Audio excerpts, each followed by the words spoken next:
मुख्यमंत्री पुष्कर सिंह धामी ने चंपावत में किया करोड़ों की विकास योजनाओं का लोकार्पण। कुल 42 योजनाओं का किया शिलान्यास और लोकार्पण।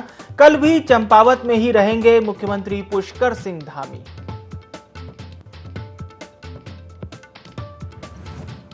उत्तराखंड में विकसित की जाएगी फिल्म सिटी। विशेष प्रमुख सचिव अभिनव कुमार ने कहा, स्थानीय बोली की फिल्मों को देंगे ज्यादा सब्सिडी।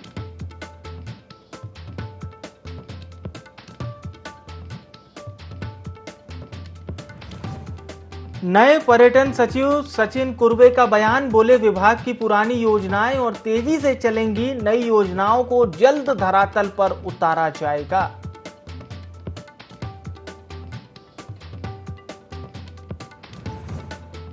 और कल से शुरू होगा कांवड़ मेला। 10,000 से ज्यादा पुलिसकर्मी रहेंगे तैनात। 4 करोड़ कांवड़ियों के आने की संभावना।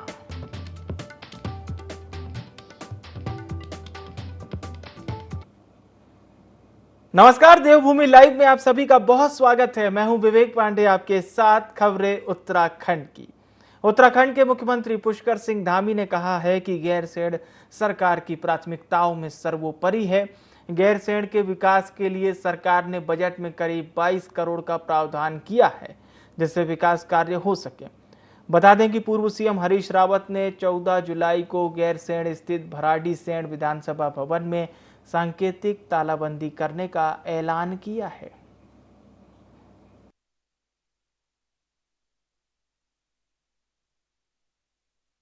हमारी सरकार ने ग्रीष्मकालीन राजधानी गैरसैंण को बनाया है और हम प्रतिबद्ध हैं कि गैरसैंण का जो आधारभूत जो संरचना है उसके विकास के मॉडल को आगे बढ़ाने के लिए, उसको विकास को बढ़ाने के लिए इस बार के भी बजट में हमने 22 करोड़ रुपए की धनराशि का सीधे सीधे प्रावधान किया है विभागों के अतिरिक्त, जो कि गैरसैंण के विकास के लिए खर्च होगा। और जहां तक राजधानी का प्रश्न है, ये चूंकि अभी हमारी ग्रीष्मकालीन राजधानी वहां पर है, उसको ही हम लोग आगे बढ़ा रहे हैं। देहरादून में पेट्रोलियम यूनिवर्सिटी ने 4 नए कार्यक्रम आयोजित किए हैं, जिसमें 2 नई स्कॉलरशिप के तहत 50 छात्रों को 5 से 12 करोड़ तक की स्कॉलरशिप विकसित की जाएगी। आपको बता दें, इस दौरान प्रदेश के मुख्यमंत्री पुष्कर सिंह धामी ने इस कार्यक्रम का शुभारंभ किया। साथ ही उन्होंने कहा कि यूनिवर्सिटी के द्वारा लगातार विभिन्न क्षेत्रों में विकास के लिए सहयोग किया जा रहा है। कार्यक्रम में मुख्यमंत्री ने यूपीईएस को बधाई देते हुए कहा कि उनके द्वारा लगातार इस तरह के कार्यक्रम चलाए जा रहे हैं जो कि समाज हित में हैं। बता दें कि स्पोर्ट्स के लिए विजय स्कॉलरशिप, आर्थिक रूप से कमजोर छात्रों के लिए ज्योति फ्रीशिप का शुभारंभ भी मुख्यमंत्री पुष्कर सिंह धामी ने इस दौरान किया।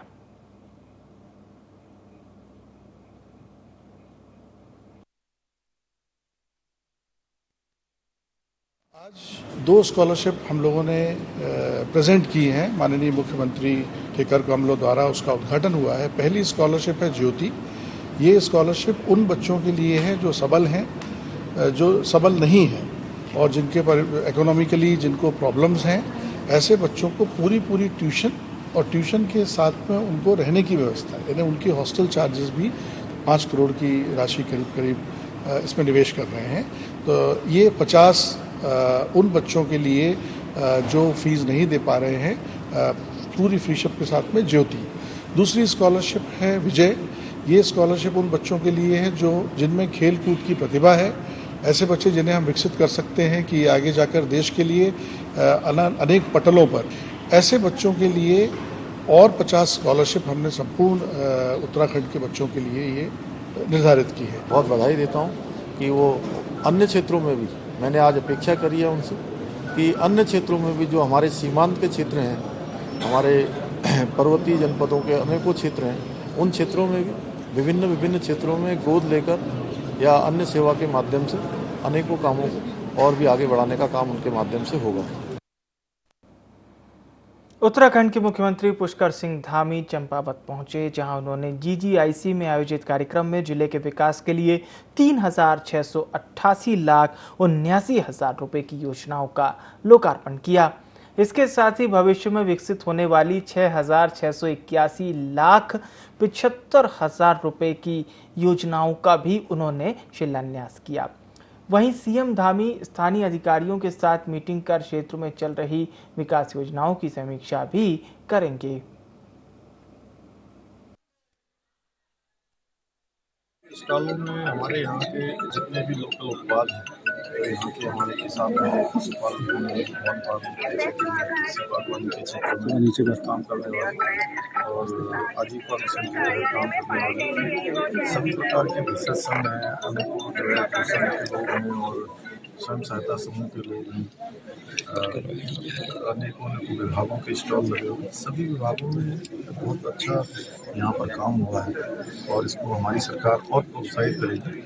इस क्षेत्र को फल बागवानी के क्षेत्र में हो या उद्यानिकी के क्षेत्र में हो, चाय के क्षेत्र में हो, तो भी कृषि के क्षेत्र में, पर्यटन के क्षेत्र में सभी में हमारा प्रोत्साहन होगा। आज यहाँ पर 103 करोड़ की योजनाओं का लोकार्पण शिलान्यास हुआ है। अभी बहुत सारी योजनाएं हमारी प्रस्तावित हैं, उनके आगे निकट भविष्य में शिलान्यास के कार्यक्रम होंगे। सभी पर गुणवत्ता का विशेष रूप से ध्यान रखा जाए। उत्तराखंड के शहरी विकास मंत्री डॉक्टर प्रेमचंद अग्रवाल ने मसूरी देहरादून विकास प्राधिकरण के अधिकारियों की बैठक ली। इस बैठक में मंत्री डॉक्टर अग्रवाल ने कहा है कि प्राधिकरण के फ्लैट्स बेचने के लिए कार्य योजना तय की जाए, जिससे प्राधिकरण की आमदनी हो सके। इसके साथ ही उन्होंने आवासीय नक्शा 15 दिन और व्यावसायिक नक्शा 30 दिन के भीतर पास करने को कहा है।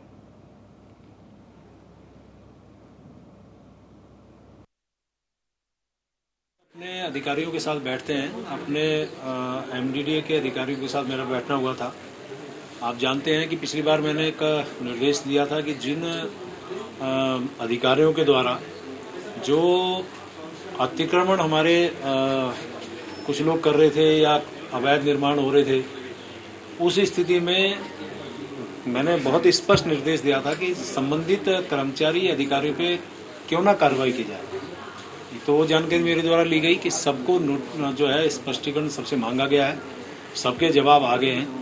अब उस पर भी अध्ययन हो रहा है कि उनके जवाब यदि संतोषजनक पाए जाएंगे तो ठीक है, नहीं पाए जाएंगे तो उनके खिलाफ कार्रवाई होगी। उत्तराखंड सरकार फिल्म सिटी बनाने की कवायद में जुट गई है। विशेष प्रमुख सचिव अभिनव कुमार ने फिल्म सिटी के लिए भूमि चयन करने के निर्देश दिए। सूचना विभाग की समीक्षा बैठक में अभिनव कुमार ने कहा है कि उत्तराखंड सरकार लगातार फिल्मों की शूटिंग के लिए विश्वस्तरीय डेस्टिनेशन के रूप में उभर रहा है। राज्य में फिल्म प्रशिक्षण केंद्र भी खोला जाएगा। वहीं उन्होंने कहा कि पर्वतीय और सीमांत क्षेत्रों में मोबाइल थिएटर शुरू करने की भी योजना है। साथ ही विश्वविद्यालयों में फिल्म निर्माण के कोर्स भी शुरू किए जाएंगे। पिछले कुछ वर्षों में उत्तराखंड प्रदेश जो है फिल्मों की शूटिंग के लिए एक बड़ा लोकप्रिय डेस्टिनेशन मतलब बनता जा रहा है। सरकार का की ये मतलब सोच थी कि उत्तराखंड की जो प्रतिभाएं हैं उनको उत्तराखंड में ही रहकर फिल्म जगत में अपना योगदान देने के लिए अवसर प्रदान किए जाए। फिल्म शूटिंग के ही नहीं बल्कि फिल्म प्रोडक्शन के डेस्टिनेशन के लिहाज से भी उसको विकसित किया जाए। कल हम लोगों ने उसी को आगे बढ़ाते हुए एक फिल्म सिटी के कॉन्सेप्ट को लेके भी एक मीटिंग की है और उसमें हम लोग कोशिश ये करेंगे कि लगभग 50 एकड़ के एरिया में किसी संस्था से बात करके यहाँ पर फिल्म से रिलेटेड ट्रेनिंग सेंटर के लिए, फिल्म इंस्टीट्यूट के लिए भी एक प्रावधान रखेंगे और साथ ही साथ स्टूडियोज और पोस्ट प्रोडक्शन फैसिलिटीज के लिए भी उसमें प्रावधान रखा जाएगा। उत्तराखंड सूचना विभाग अब बहुत महत्वपूर्ण कार्य उत्तराखंड में करने जा रहा है और जिस तरीके से फिल्म सिटी की बात यहाँ पर विशेष सूचना सचिव अभिनव कुमार ने कही, उससे साफ तौर पर यह लगता है कि अब उत्तराखंड में एक और जहां फिल्म सिटी बनेगी वहीं उत्तराखंड में पर्यटन और रोजगार को भी बढ़ावा मिलेगा और ये उनकी ही सोच है, जिस सोच को लेकर अब सरकार आगे चल रही है और अब वो दिन दूर नहीं जब बड़ी बड़ी फिल्मों का एक बार फिर से प्रोडक्शन उत्तराखंड में देखने को मिलेगा। देहरादून से कैमरा पर्सन मयूर उपाध्याय के साथ ND24 के लिए कैलाश पेश। देहरादून में हाल ही में तबादले किए गए थे, जिसमें दिलीप जावलकर को पर्यटन विभाग के सचिव से हटाकर IAS सचिन कुर्वे को जिम्मेदारी सौंपी गई है। पदभार संभालते ही सचिन कुर्वे पर्यटन क्षेत्र में कई नई योजना लाने पर काम कर रहे हैं। उनका मानना है कि उत्तराखंड पर्यटन प्रदेश है, देश विदेश से भी उत्तराखंड में पर्यटक पहुंचते हैं। पर्यटन के क्षेत्र में राज्य में जो अच्छे काम हुए हैं उनको आगे निरंतर बढ़ाया जाएगा और पर्यटन को बढ़ावा देने के लिए नई योजनाओं पर भी काम किया जाएगा।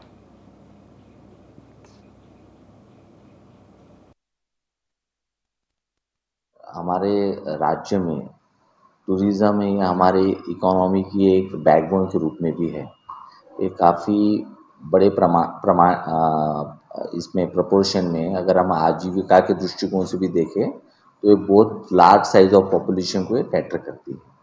ये सेक्टर राज्य के दृष्टिकोण से अति महत्वपूर्ण भी है, क्योंकि इस टूरिज़्म की जो अलग अलग डायमेंशंस है, जिसे आप रिलीजियस टूरिज़्म कहिए, एडवेंचर टूरिज़्म कहिए, एस्ट्रो टूरिज़्म कहिए, या अभी जो नया उभरता हुआ मेडिकल टूरिज़्म कहिए, इसके अलग अलग डायमेंशंस के दृष्टिकोण से जो भी लोग भारत से या विश्व के अन्य देशों से यहाँ पे आते हैं, तो जब वो यहाँ से निकलते हैं तो यहाँ के बारे में न केवल देश भर में कि विश्व में भी इस प्रदेश के बारे में बात करते हैं। अब खबर देहरादून से। ढाबा संचालकों की मनमानी पर अब रोक लगने वाली है। जी हां, उत्तराखंड से दिल्ली या अन्य रूटों पर चलने वाली बसें ढाबों पर रुकती हैं, जहां ढाबा संचालक यात्रियों से मनमाने रेट वसूलते हैं।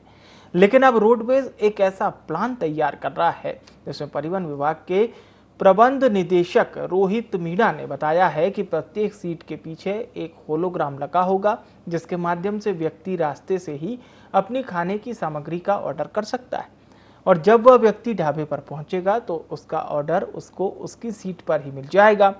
इससे एक तो समय की बचत होगी और दूसरा कोई ओवर चार्जिंग भी नहीं लगेगी, जिससे ओवर रेटिंग पर भी रोक लग सकेगी।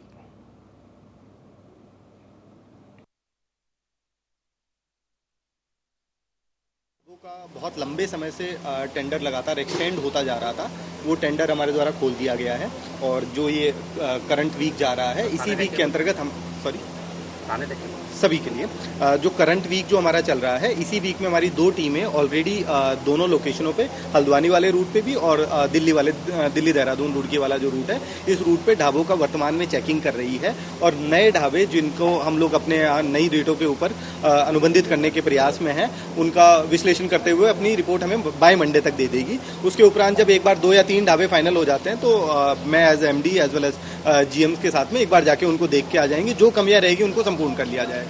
जो ओवर रेट की आपने बात की थी, उसी रेट को खत्म करने के लिए हमने ऑलरेडी इस टाइप का बनाया है कि हर सीट के पीछे हम एक होलोग्राम टाइप का देंगे, जिससे एक आदमी ड्यूरिंग द ट्रैवल इटसेल्फ वो फूड का ऑर्डर कर देगा और वो फूड का ऑर्डर जब वो वहाँ पहुँचेगा तो उसको ऑन द स्पॉट मिल जाएगा। तो ऐसे में एक तो समय की भी बचत हो जाती है और दूसरा उसमें कोई भी ओवर चार्जिंग नहीं हो सकती। ऋषिकेश श्रीनगर राष्ट्रीय राजमार्ग पर कोडियाला के पास एक कार नदी में जा गिरी, जिसमें 4 लोग सवार थे। खबर मिलते ही मौके पर एसडीआरएफ की टीम पहुंचती है और दुर्घटनाग्रस्त कार को बाहर निकाल लिया गया। वहीं नदी में डूबे 4 लोगों की तलाश जारी है।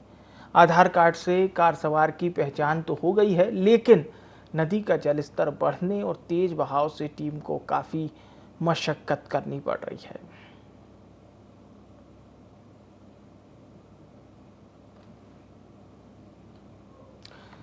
कोडियाला की ये तस्वीरें हैं। फिलहाल मौके पर एसडीआरएफ की टीम पहुंची है। कार को तो बाहर निकाल लिया गया, लेकिन कार में जो लोग सवार थे उनकी तलाश जारी है। बताया जा रहा है कि कुल 4 लोग कार में सवार थे।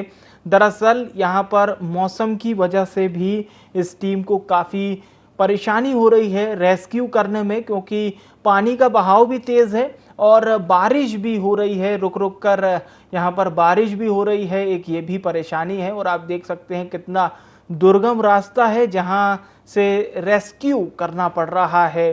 फिलहाल टीम मौके पर मौजूद है और काफ़ी मशक्कत करनी पड़ रही है टीम को।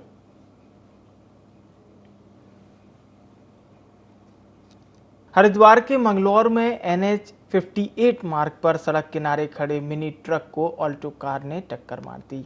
आपको बता दें, वहीं इस दुर्घटना में सड़क पार कर रहे एक राहगीर को भी चपेट में ले लिया।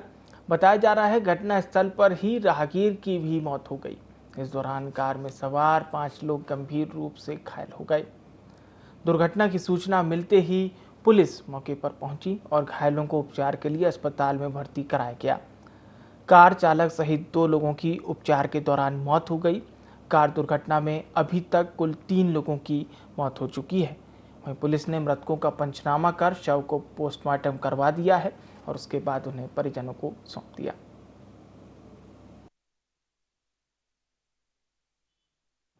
कस्बे के पास जो एक अनियंत्रित कार जो हरिद्वार की तरफ से आ रही थी, तेज़ी से आ रही थी, उसके द्वारा जो है एक रोड किनारे ट्रक पे टक्कर लग गई, जिसकी वजह से जो है राह में चलते हुए एक व्यक्ति और कार सवार 2 व्यक्तियों की मृत्यु हो गई है।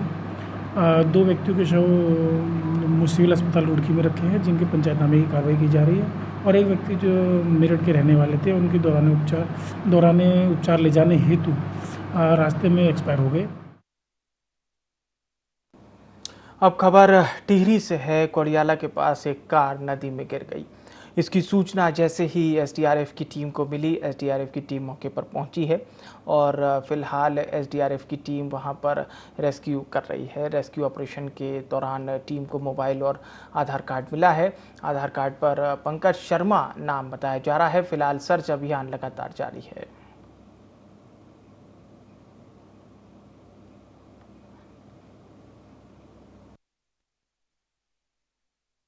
6 बजे कुछ मिनट पहले वहाँ पे एक लोकल व्यक्ति हैं जिनका वहाँ पे एक दुकान है चाय की, उन्होंने कंट्रोल रूम में सूचना दी कि एक कार नदी में गिर गई है। कार का बम्पर टूट के गिर गया था, जिसमें नंबर प्लेट भी थी। उससे जानकारी करी गई थी वो कार मेरठ की अल्टो कार है, जिसमें उनके परिवार से बात की गई। फिर 2 मोबाइल फ़ोन और 2 बैग गाड़ी से गिर गए थे जब गाड़ी नीचे पलट के गिरी। तो उन्होंने बताया कि उसमें 4 लोग सवार थे। अभी वहाँ पे एसडीआरएफ की 2 टीमें और थाना पुलिस की 1 टीम, सब इंस्पेक्टर हमारे चौकी इंचार्ज, वो लोग वहाँ पे रेस्क्यू का कार्य कर रहे हैं। और कार जो है वो पूरी तरह पानी के अंदर है। अभी जलस्तर बढ़ा हुआ है। डाइवर्स वहाँ पहुँचे हुए हैं हमारे, तो डुबकी लगा रहे हैं। जैसी कार लोकेट होती है पानी के अंदर, उसको क्रेन की सहायता से बाहर निकाला जाएगा। हरिद्वार के सिडकुल थाना क्षेत्र में एक ट्रक ने स्कूटी सवार वृद्ध को टक्कर मार दी। इस हादसे में वृद्ध महिला की मौके पर ही मौत हो गई। मृतका का नाम शहनाज परवीन था। वहीं ट्रक चालक मौके से फरार हो गया। फिलहाल पुलिस ट्रक चालक की तलाश में जुटी है।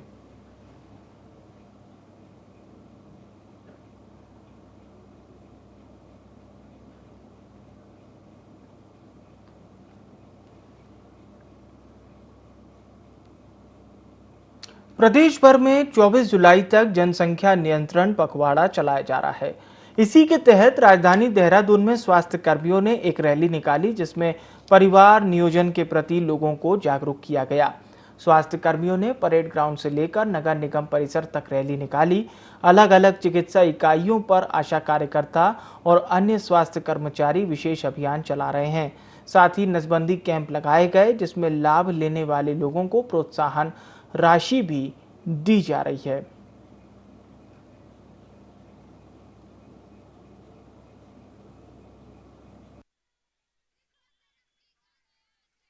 प्रारंभ हो चुका है और अब ये अलग अलग चिकित्सा इकाइयों पे हमारी जो आशा कार्यकर्त्री हैं, हमारे जो बाकी लोग हैं जो स्वास्थ्य कार्यकर्ता हैं, इन्होंने अपने क्षेत्रों में अपनी अपनी चिकित्सा इकाई के जो संबंधित क्षेत्र हैं उनमें विशेष तरीके से अभियान चलाया है लोगों को जागरूक करने का, और लोगों को गुजारिश की है कि वो अपनी चिकित्सा इकाई पे आएँ।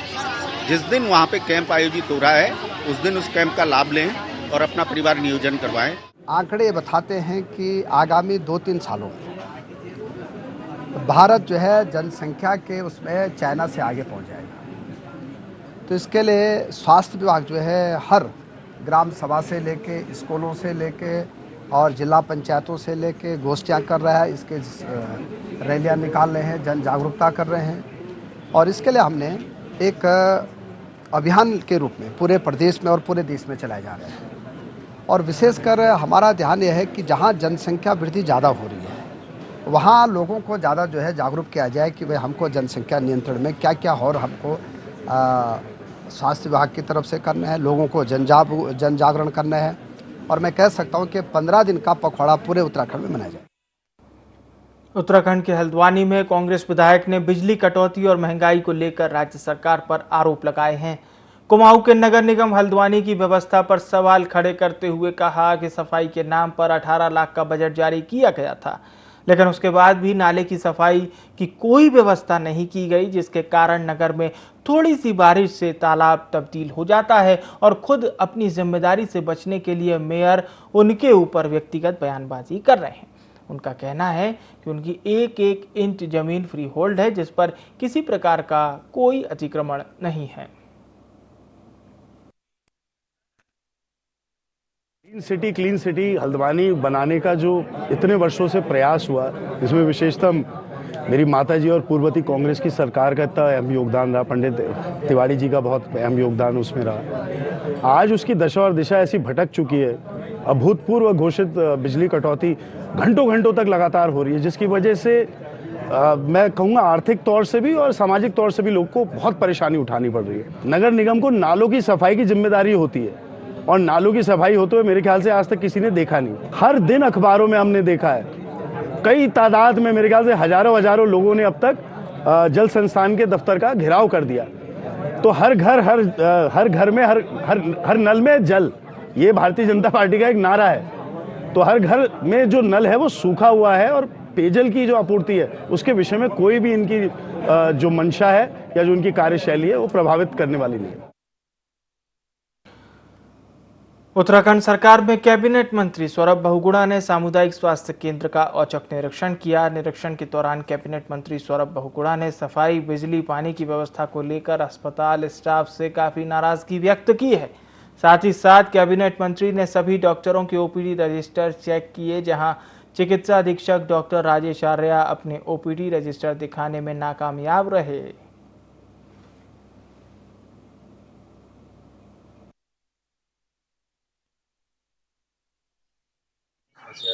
बहुत ज़्यादा आ रही थी, उसके लिए मैं धन्यवाद करूँगा। मैंने माननीय मुख्यमंत्री जी के संज्ञान में बात डाली और धन्यवाद करूँगा कि उन्होंने 12.5 kV का ट्रांसफर जो है वो फौरन सागर को उपलब्ध करवाया। उसके कनेक्शन ऑलरेडी चल रहे हैं और उसकी लगने से और उसके ऑपरेशन से बहुत ज़्यादा बिजली की कटौती होगी। उसमें कहीं ना कहीं राहत। कल मैंने एक न्यूज़ भी देखी और सतारगंज अस्पताल में लाइट कटौती की वजह से उन्होंने जनरेटर नहीं चलाया और जो मैटर्निटी वार्ड है वहाँ पे जो हमारी प्रेगनेंट लेडीज़ थी, प्रेगनेंट बहनें थी, वो सब बाहर बैठी थी, गर्मी बैठी थी, ना लाइट थी ना पंखा चल रहा था। और वो रिपोर्ट देखने के बाद मैं कल यहाँ पर स्वयं आज आया और मैंने जो भी अधिकारी इसके लिए जिम्मेदार है उसके ऊपर स्ट्रिक्ट एक्शन लिया जाएगा। उत्तराखंड में बारिश के चलते बद्रीनाथ राष्ट्रीय राजमार्ग पुरसोड़ी के पास सड़क क्षतिग्रस्त हो गई। थाना चमोली की टीम ने मौके पर पहुंचकर स्थिति का जायजा लिया। कोतवाली प्रभारी चमोली कुलदीप सिंह रावत ने बताया है कि पुरसाड़ी के पास सड़क का एक बड़ा हिस्सा टूटकर गिर गया है। यात्रियों की सुरक्षा को देखते हुए पुलिस के जवान तैनात किए गए हैं और संबंधित विभाग को भी सूचित कर दिया गया है। जिम्मेदारी इसके लिए है क्योंकि जब ये सड़क बनी थी इन्होंने केवल नीचे से आरसीसी के बीम खड़े किया, उसके ऊपर से पूरी मिट्टी भर दी। बारिश हुई, मिट्टी भारी भी सब लेके चला गया है। तो जो सड़क पहले भी थी वो भी इन्होंने ख़त्म कर दी है। और जिस तरीके से ये निम्न गुणवत्ता का काम कर रहे हैं, पूरी NH जो इसमें सरकारी संस्था है NHIDCL, इनकी पूरी मिली भगत है और ये हर जगह पे इनके काम की गुणवत्ता बिल्कुल ख़त्म है। लोग परेशान हो रहे हैं। सरकार बड़ी बड़ी बातें करती है, बड़े बड़े वादे करते हैं, लेकिन ग्राउंड जीरो पे जो इनके काम होते हैं बिल्कुल निम्न गुणवत्ता के हैं, जो कभी भी धोखा दे सकते हैं। इसी के कारण है कि इस साल इतने एक्सीडेंट हो गए हैं। कई जगहों पर से पत्थर आकर के लोगों की गाड़ियाँ दब चुकी हैं, लोग असमय उनको तो प्राप्त हुए हैं। तो इनके खिलाफ बिल्कुल कठोर कार्रवाई होनी चाहिए, इनके खिलाफ मुकदमा दर्ज। दोपहर से थोड़ा आगे पड़ता है, 1 किलोमीटर के आसपास होगा। पुरसाड़ी से पहले अभी सुबह में सूचना प्राप्त हुई थी कि यहाँ पर रोड कट गई थी, तो हम यहाँ पर आए थे। तो अभी देखा तो सुरक्षा की दृष्टि से यहाँ पे ट्रैफिक को जन रोका गया है और जो हमारा वैकल्पिक मार्ग है सेक्टर 1 उस पर हम गाड़ी को, छोटी गाड़ी को भेजने का प्रयास कर रहे हैं। मगर अभी सूचना रही जो भी कहीं पर मलबा गिरा है, उसमें भी संबंधित विभाग से बात होती है। वहाँ पर JCB विभाग है, सभी क्लियर करवाते हैं, तो ये उस रास्ते तक छोटी गाड़ी को भिजवाएंगे, बड़ी गाड़ी को निकलना भी संभव नहीं है।